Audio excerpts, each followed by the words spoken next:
Hello, Facebook watchers. For those who are joining us for this Facebook Live, either now or in a recording, we are Mark and Tamiel Kenney with Think Multifamily, and we are here today with Keeley Hubbard. Mark and I actually just went through a power outage just before this Facebook Live, so we were scrambling, trying to call the electric company and ask them to turn back on our power and figure out what's happening. And we thought we were going to have to drive somewhere else real quick and jump on this live. And so it started 13 minutes before the Be Live. So yeah. Then they told us it's 2 to 4 hours to get it turned back on. I was like, oh no, I have a live in 5 minutes. So I think she must have felt bad for me and then pulled a little plug and gave our power back on immediately. So that was way cool. Well, it was our fault, apparently. Wow. Yeah, credit card number changed and we didn't apparently tell them. So it was our fault. They said they sent us a text, but I just saw a text today. So they sent it today saying they're going to start your power off. I'm like, okay, well, I'm going to pay right now. And they shut it off today anyway. Anyways. But that's okay. That's our life, right? We're here now. That's what matters, right? You figured it out. Right. Yeah. That's right. So we are talking again with Keeley Hubbard today. How's your day going, Keeley? Amazing. Thank you. Excited to be here. Hopefully better than ours. All right. Actually, I was on ours, maybe. I don't know. I was on a podcast literally halfway through, and all of a sudden, boom, everything went dead. And I'm like, when power goes out in our house, our Wi-Fi goes out because it's all Wi-Fi calling. Everything shuts down. Yeah. Oh man. So I'm not with technology, but y'all apparently are, especially in a crisis. So. Well, we get a little stressed with each other when stuff like this happens. She does. Anyway, right. Just calm down. Yeah. All right. So we're going to just jump into this. Again, it's Mark and Tamiel Kenney with Think Multifamily, and we are here with Keeley Hubbard, and we are going to jump right into how do you network with people and get them to get on board with whatever it is you're trying to sell? Sales is a big, scary word to me. Mark and I have always hated that word. Even when I was in the Brownies, I would make my little brother, I would make my little brother go door to door and sell for me because I never wanted to ask people for money. How do you break that barrier? Well, I think you said it perfectly that for a lot of people, sales is a dirty word. And unfortunately, it's because of all of usually the bad experiences that we've had with salespeople, unfortunately. I know I've had quite a few, even though I love sales. It's kind of my mission to take the stink out of sales, if you will. But usually people are, opposed to sales or don't want to do it because of the experiences they've had or maybe what they perceive to be sales. Like, I don't want to be pushy, or I don't want to be cheesy, or I don't want to be slimy. And if you think about either people have had maybe poor sales training in the past or they've never had sales training, but most people seem to think that sales is be super friendly, right? You got to be really friendly and really bubbly. And that doesn't work with my personality, by the way, because I'm not always a bubbly person and not everybody likes a bubbly person. So that's the first good news. You don't have to be over the top enthusiastic. But a lot of people also think that you're supposed to, if you know your product really well and know it front to back, know all the numbers, all the details of it, and talk to as many people as you can, it's just a numbers game and you're going to do great in sales. And the problem is that couldn't be further from the truth. And when we behave that way or when we act that way, what happens is we're doing the typical salesperson behavior. And so when we act like a typical salesperson, unfortunately, buyers, consumers, our investors start to put their walls up. Right? Because nobody wants to be sold. You probably heard that before. People love to buy, but they hate to be sold. And so the good news is you can be super successful in sales without ever having to be enthusiastic, talking about your product nonstop, pushing people, and you'll be a breath of fresh air, most importantly, for your consumers or your investors. Yeah, I think first of all, I don't think we mentioned that Keeley's going to be doing a presentation at our fire event in Dallas, September 7th and 8th. Yes. She'll be able to a lot more detail on this. But I think a couple of things, you brought up a good point, is you're kind of being aware of your audience, right? And the person you're talking to. Sometimes I'll talk to somebody and I might ask me, hey, do you have kids? And some people will jump right from, hey, I have a kid. I have 3 of them. They're 10. But other people are like, yeah, I have a couple of kids, but I have a question about, and they totally bypass it. And you're kind of like, man, you think they want to talk about their kids? Well, they really, in this case, they don't want to. They want to actually focus on something else, so being aware of that. And the other thing you brought up as far as not having to be pushy, not being things like that. And Tamiel can remember this probably too. When I got suits, I don't know, half a year ago, the sales guy was phenomenal. He upsold me every single, but he did it in a way that it was classy. He did very classy. He did it from the very beginning. And I told Tammy, dude, this guy has it like down. He pulled the, get too much detail, pull my coat down. And he's like, then at the very end, an hour later, right? He's like, well, you need these special hangers because you know how I had to pull the coat down on him? I'm like, really? This guy has it from the very start. Yeah. We bought everything he sold us.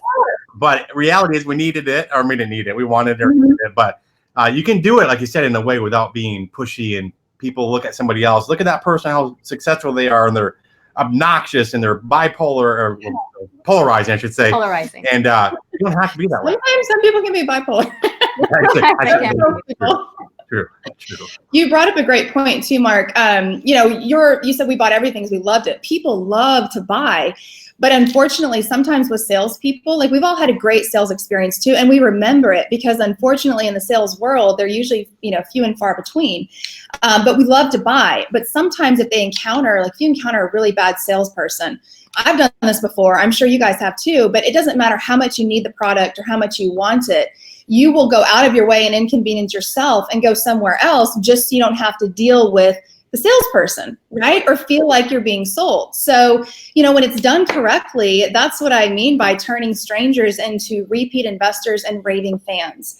And so that's the best part about the sales world, if you will, is that there's so much junk out there and how consumers are typically treated that you will be a complete, breath of fresh air. And that's my goal, is just to teach bold and authentic communication, because that's all sales is. It's really just learning how to talk to people by having disarmingly honest conversations, especially when it's around money. I mean, when you're raising money, you're talking to people about things that are very personal.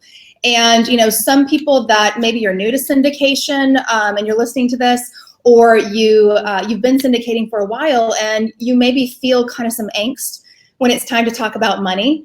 And so a lot of times we've got to address in our own head system, I call it our belief system, right?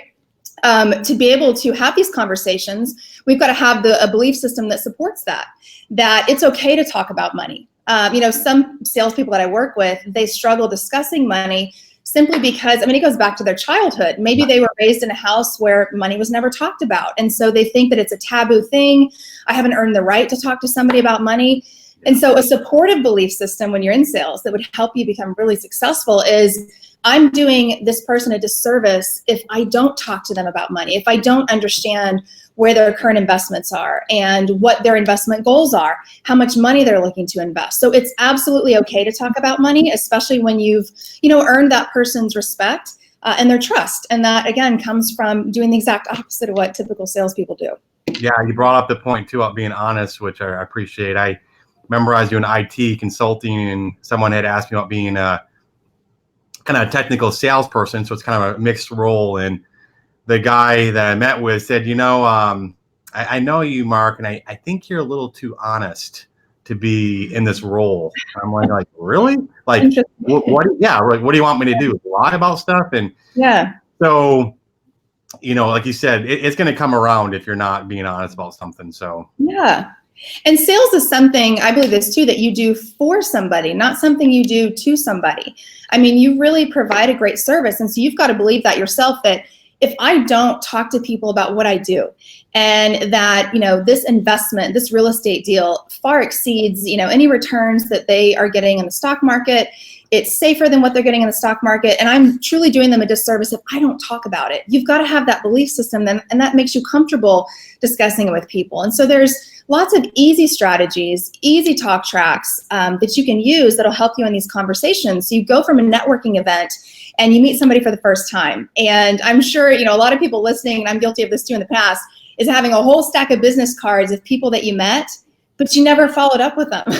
So the goal here is, what are the words that I say? And I get that so many from salespeople in all different industries, right? Just tell me the words. What do I say when I follow up? How do I get that first meeting with somebody without them thinking that I'm going to push them and sell them? And so that's what I'm looking forward to talking about and making it super simple, where raising money is the least of your worries and something that you actually enjoy doing. Well, that's awesome. We are super excited to hear your presentation ourselves at the Fire Summit. Thank you. Up actually in like a week and a half. Yeah, I'm starting to think. It's September 7th and 8th in Dallas at the Westin Galleria. I have put the website, thinkmultifamily.com/fire summit up on the screen for you. And if you are looking for a discount code, we still have them left. And there is one called Facebook 200 to save $200 off of your tickets. And I would take advantage now because prices will be going up after the holiday weekend. Keeley, we thank you so much for joining us on this Facebook Live today.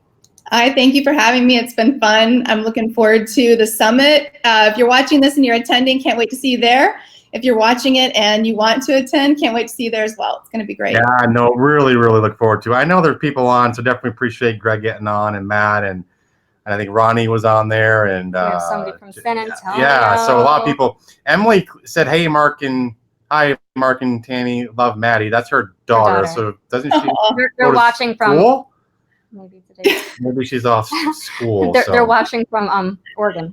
Yeah, so her daughter Maddie and our daughter are really good friends too. So it's great. That's awesome. Well, bye for now, Facebook. You're watching Mark and Tamiel Kenney with Think Multifamily, and we'll see you at the Fire Summit. Bye for now. Bye, guys.